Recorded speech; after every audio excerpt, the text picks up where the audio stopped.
The Mystery of BELICENA VILLCA. Second Book. The Letter of BELICENA VILLCA. Seventh Day. The mountain ranges of Sierra Morena are part of the Divisor Marianica, which separates the south of Andalusia from the rest of the Iberian Peninsula. From the Mediterranean, in front of the Balears, up to the Gourd Hill in the base level of the river Guadiana, its land relief has an approximated longitude of 600 kilometers. In the occidental extreme, giving origin to the river Rodeo, which goes from the east to the southeast of the Sierra de Arasna, in one of its hills is enclaved the Templar Castle, from which I will refer later. Many chains of minor mountain ranges extend to the south.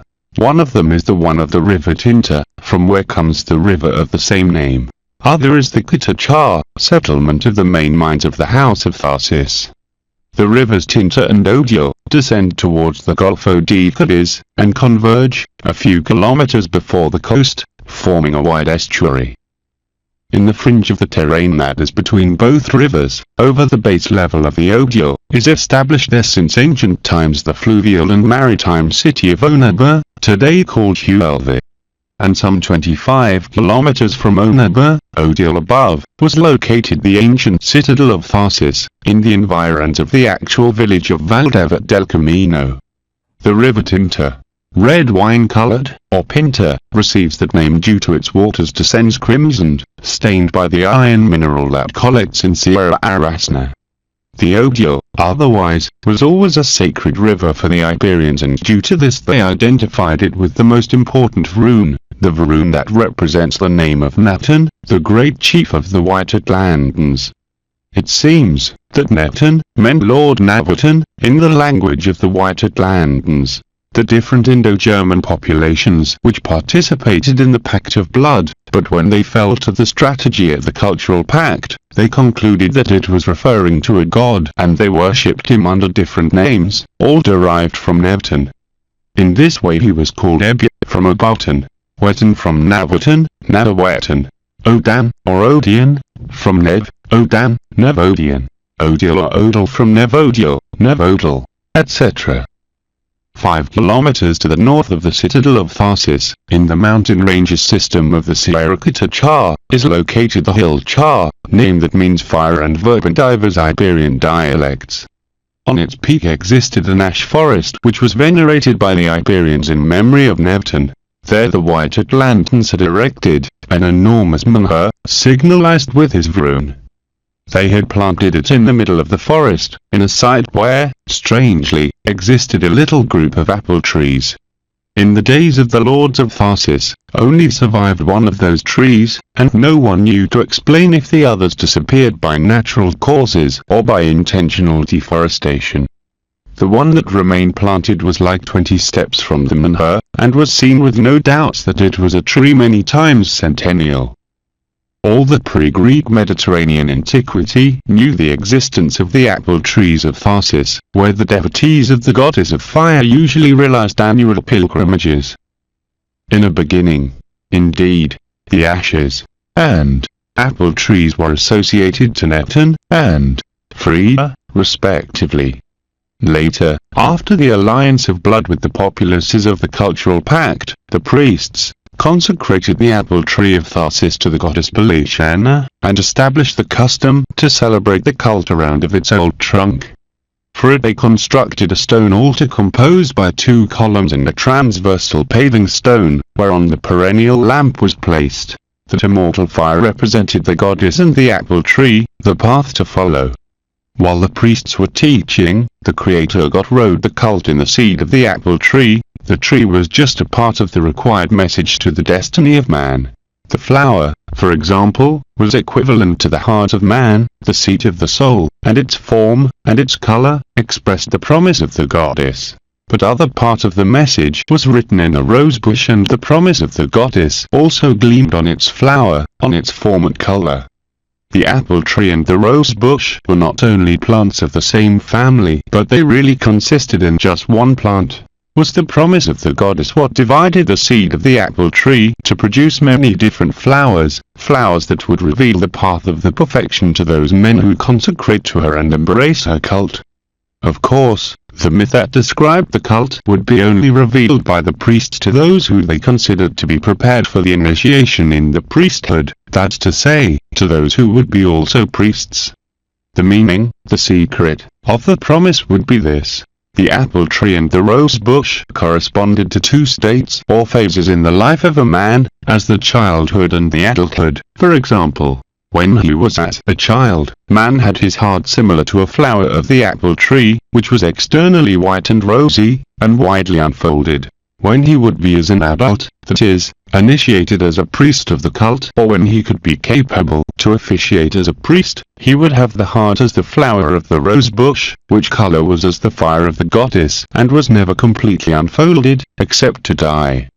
For this reason existed in the world just one apple tree and many rose bushes, because many would be the perfections that the man who began the priesthood of the goddess would be able to reach. The story of the apple tree was already written, otherwise, the story of the rose bush was always being written, and the best part was not written yet. Would come to the world, someday, men with such perfect heart, that then would come the most beautiful rose bushes, as never had been seen before in the earth. With this explanation, it will be understood why the priests had permitted that an old climbing pitimini miniature rosebush would have rolled as a serpent on the apple tree trunk of Tharsis. Undoubtedly, such disposition of the two trees was necessary to represent the secret meaning of the cult. The ritual obeyed to worship the fire of the goddess and to admire the flower of the apple tree, intensely wishing that the goddess comply her promise and make turn the heart of the priest as the flower of the rose bush. But the population, who usually ignored this interpretation of the cult, came from every part to the apple tree of Tharsis to realize the offerings before the fire altar of the goddess. When my ancestors acquired the rights of the seigneury of Tharsis, which in that time was very reduced and devastated by the recent war against the Phoenicians, they took naturally the responsibility of the local cult, although they didn't have the perennial lamp. Practically, they not introduced reforms in what referred to the promise, because they accepted as a fact that the heart was related with the flower of the apple tree and that the worship to the goddess would produce an analogous transformation to the flower of the rose bush. Only in what treated about the fire was appreciated the first visible effect that the familiar mission was acting in the lords of Tharsis.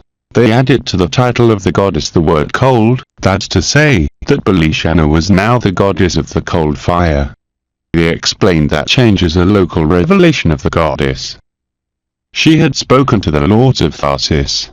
In the communication, she affirmed that would be her fire what would be installed in the hearts of men and would transmute them, and that fire, in a beginning extremely warm, finally would turn colder than the ice, and would be the cold fire what would produce the mutation of the human nature.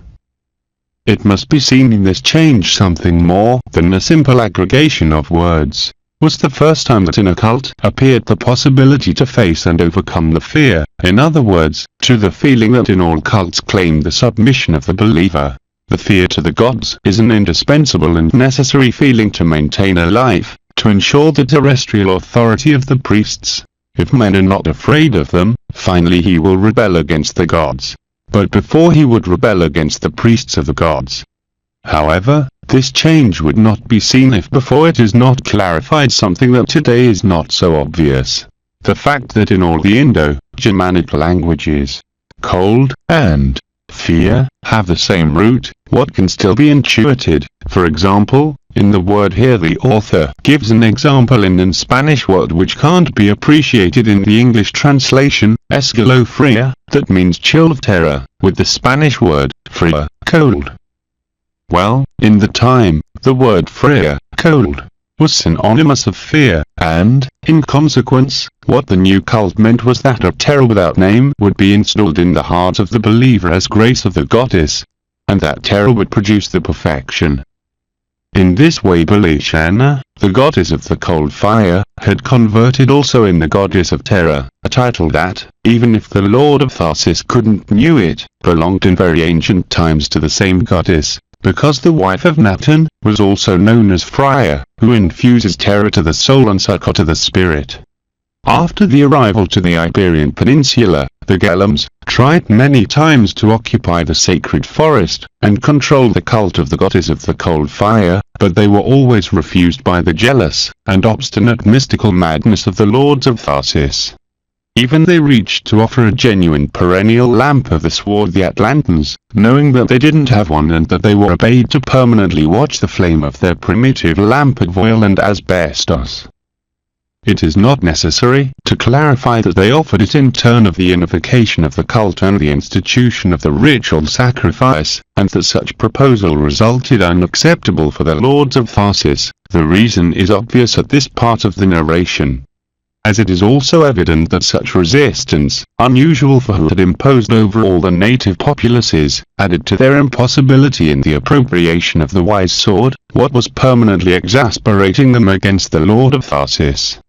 The reaction of the Gellams unchained that international campaign encouraging the conquest of Tharsis, what ended in the dangerous Phoenician invasion attempt from the Balearics and Gades, or Cadiz. But the lords of Tharsis convoked the Lydian and made the Phoenicians desist from their conquest project at least, for the next 4 centuries. From the alliance between Iberians and Lydian emerged the empire of Tartessos, which soon expanded through all Andalusia, and deprived to the Phoenicians of coast colonies in their territory. The Balears, and the Isla de Leon, settlement of Gades, remained isolated at mainland, because the Tartessians were only allowed to maintain an exiguous commerce through their own ports. What would be the next reaction of the Gellams before such might which was developing out of their control and that was frustrating all their plans? Before to give answer to that question, estimated and, paradoxically, patient Dr. Setonal, I must make you aware of the consequences that the presence of the Lydian produced in the cult of the cold fire. To understand the next we only need to remember that the Lydian were more educated than the Iberians, that's to say, more culturally civilized, instead the more uneducated Iberians, in other words, more barbarous, were more spiritually cultivated than the Lydian, they possessed more wisdom and knowledge. Those differences would produce that the Lydian princes, now from the same family of the Lord of Tharsis, would accept without deepening in the esoteric meaning of the cult of the goddess of the cold fire, therefore would be denominated by common agree Pyrene, and would employ all their effort to improve the exoteric form of the cult. Such application goes always in detriment of the esoteric part and, as could not be another way, with the time would result fatal for the Tartessians. But this you will see then, as I announced, I'm going step by step. The Lydians, as in other industries, were skilled artisans of stone. What do you believe that they made in their eagerness in the development of the exterior form of the cult? They decided, before the horror of their Iberian relatives that nothing could make to avoid it, to carve them and her in the sacred forest with the image of Pyrene. The sculpture would contribute in the sustaining of the cult, they explained, due to the necessity of the Lydian people of a more specific image of the goddess. Her representation as the flame was too abstract for them. The menhir consisted in a brute stone olive-colored, of some 5 meters of elevation, and of truncated cone form. The Lydian proposed to employ it completely to carve the head of the goddess. According to their project, the nape had to be in front of the apple tree, in such form that the divine face would see directly to the population. And the people, distributed in a surrounding clear space from where was performed the ritual scene, would see the face of the goddess and, behind it, the apple tree of Tharsis. 2 master sculptors worked in the carving, one to sculpt the face and the other the serpentin's forelegs. Meanwhile other 3 assistants were occupied to make the cavity of the nape, connected with the eyes of the goddess. The work was not finished before 5 years due to, even when the iron tools of the Lydian allowed to advance a lot in the beginning, the proposed polished termination demanded them many years of work.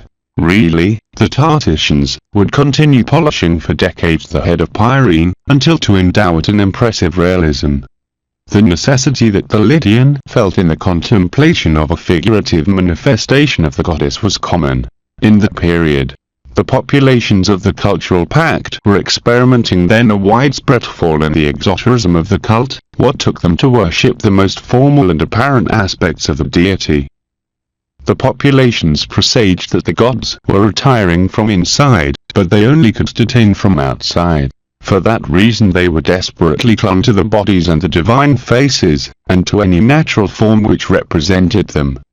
Being in this way, must not surprise the intense religious fervor that awaits in the populations, and the extraordinary geographic diffusion that the cult of the cold fire produced, after the transformation of the Menhir.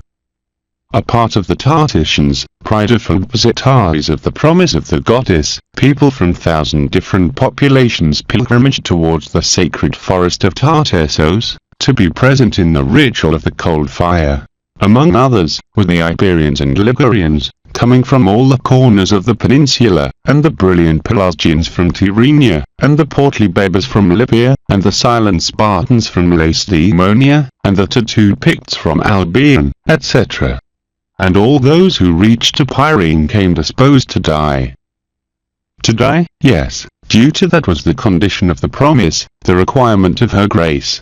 As all her worshippers knew, the goddess had the power to convert men in gods, to elevate him to the heaven of the gods. But, as all also knew, the strange chosen ones that she accepted had previously to pass through the test of the cold fire, that's to say, through the experience of her fatal gaze.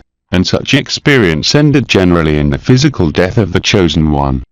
According to what their adepts knew, and without that such certainty affected in nothing the fascination for her, there were much more chosen ones who had died than the privately reborn. Those who received her fatal gaze certainly fell, and many, most of them, never stand up.